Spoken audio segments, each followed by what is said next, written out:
আমাদের খাদ্য তালিকায় সয়াবিন তেল এসেছে এই তো সামান্য কিছুদিন, অথচ তেলের ব্যবহার আমাদের খাদ্য তালিকায় সেই অনেক প্রাচীনকাল থেকে।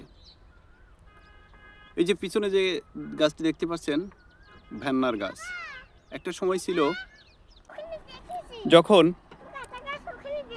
এই ভ্যান্নার তেলের উপর মানুষের খাদ্য তালিকা নির্ভর করত। রান্না বান্না সকল কিছু এই ভ্যান্নার গাছের যে বীজ হয় সেই বীজ দিয়ে তেল তৈরি করে সেটার উপরেই চলতো মানুষের কার্যক্রম। কিন্তু সময়ের পরিবর্তনের সাথে সাথে এই ভ্যান্নার গাছ এখন সম্পূর্ণ বিলুপ্ত প্রায়। এখন আমরা সয়াবিন তেল ব্যবহার করি, সরিষার তেল ব্যবহার করি।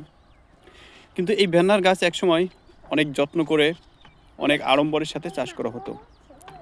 বর্তমান সময় এর হয়তো কোনো মূল্য নাই, কিন্তু একটা সময় এটা অনেক মূল্য ছিল। এটাও লাগিয়ে চাষ করা হতো, যত্ন করা হতো, বীজ সংগ্রহ করা হতো।